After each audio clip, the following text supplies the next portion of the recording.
फल पवा दो। और श्रीमद् वल्लभाचार्य जी महाराज ने अपने शिष्य को एक बहुत बढ़िया उपाय बताया था, वो हम आपको बता देते हैं। क्या?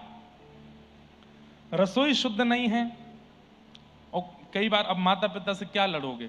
आजकल के माता पिता को लगता है ये गलत बात है। बालकों को ऐसा क्यों सिखा रहे हो कि मांस मत खाओ, ये मत खाओ, अंडा मत खाओ, मदिरा मत पियो? आप उनको करने दो, मान जाएं तो अच्छा, नहीं माने तो फिर वल्लभाचार्य महाप्रभु ने अपने एक शिष्य को बताया था। उस शिष्य ने कहा कि मेरे पास धन नहीं है, मेरे पास संपत्ति नहीं है, मेरे पास इतना नहीं है कि मैं ठाकुर जी के बढ़िया पुष्पहार बना सकूं, भोग में कुछ अच्छी सामग्री पधरा सकूं, तो मैं क्या करूं? तो महाप्रभु जी ने कहा नेत्रबंद किया करो, और नेत्रबंद करके चिंतन किया करो। मेरे सामने ठाकुर जी बैठे हैं, बढ़िया उबले हुए गर्म पानी से मैं ठाकुर जी का अभिषेक कर रहा हूं, उसके बाद दूध चढ़ा रहा हूं, दही चढ़ा रहा हूं। चढ़ाना कुछ नहीं है, बस सोचना है, पर सोचना इतने ध्यान से कि अगर गर्म जल चढ़ाया तो तुमको अनुभव होना चाहिए कि हाँ गर्म जल है।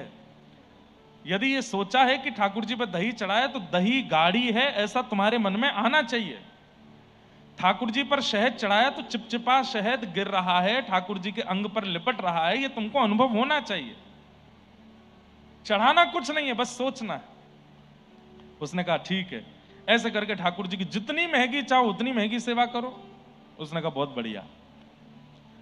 घर गया, घर जाकर के चिंतन करने लगा, आहा सोने की चौकी है, और सोने की चौकी पर मेरे ठाकुर जी विराजमान हैं। चांदी का पात्र नहीं, नहीं नहीं नहीं, चांदी का क्यों, सोने का है, उसमें दुनिया भर के हीरे लगे हैं चारों तरफ। अब सोच में तो कितनी भी महंगे सोच लो, कोई खर्चा तो है नहीं। बीच में मेरे ठाकुर जी बैठे हैं, सोने में मढ़ा हुआ शंख है, उसमें बढ़िया ताता जल, थोड़ा उष्ण जल मैंने ठाकुर जी के ऊपर डाला है। अब मैंने दूध पधराया है, अब मैंने पंचामृत पधराया है, अब ठाकुर जी को बढ़िया मैंने अपने हाथों से थोड़ा थोड़ा स्नान करा दिया, मार्जन किया है, गाल चमक गए मेरे लाला के, आहा देखो कितने बढ़िया मुस्कुरा रहे हैं ठाकुर जी। अब बढ़िया स्नान करा करके पोंछ पांछ करके बढ़िया पोशाक पहनाई, महंगी वाली पोशाक, जड़ाऊदार है, हीरे नग आदि सब लगे हैं।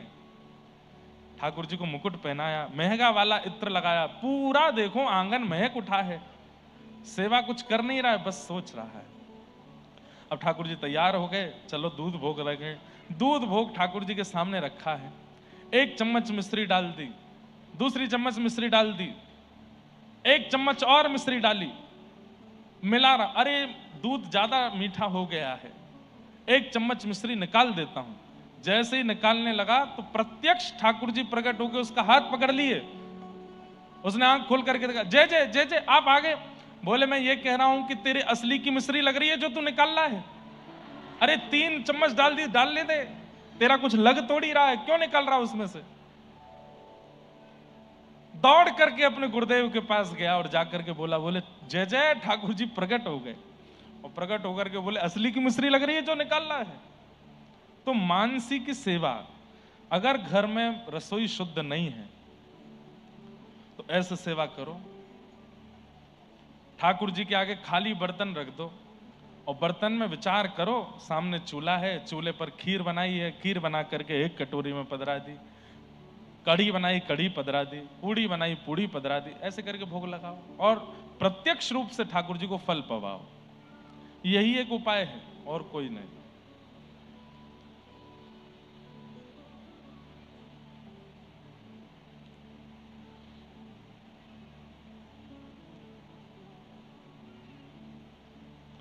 किसी को दीक्षा लेनी है, पर उनकी भी यही बात है कि घर में परिवार में मांस का सेवन करते हैं, सात्विकता नहीं है, तो क्या मैं दीक्षा ले सकती हूं? क्या ठाकुर जी हमें स्वीकारेंगे? ले तो सकते हैं, लेकिन आप जीवन में कभी सेवन मत करिएगा। और जैसे एक बहन जी को बताया वैसे ये भैया भी उसी प्रकार का भाव रखें।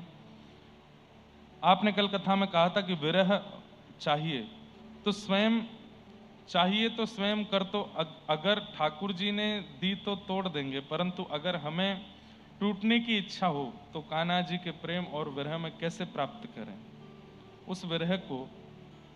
कल हमने इस विषय पर बहुत चर्चा की थी, अब विरह की चर्चा आज नहीं करेंगे, आज लाल जी का जन्मोत्सव है। देखिए तीसरी पर्ची।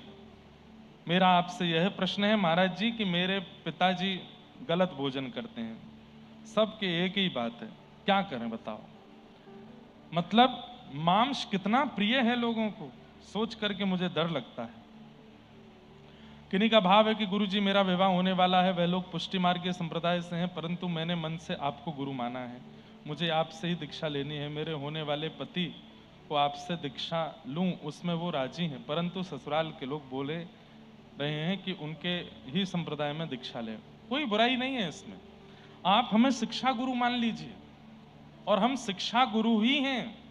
दीक्षा तो हम देने लगे क्योंकि बहुत बालकों का मन होने लगा था।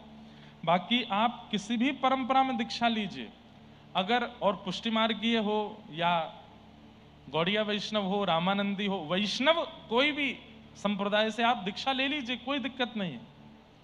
हम हमारे प्रति भाव है, आप हमको शिक्षा गुरु मान लीजिए, हम आपको समय समय पर कथा सुनाते रहेंगे। अब आप हमसे दीक्षा ले लो, घर में उल्टे कलेश हो जाएं ब्याह के बाद, क्या फायदा ऐसी दीक्षा का।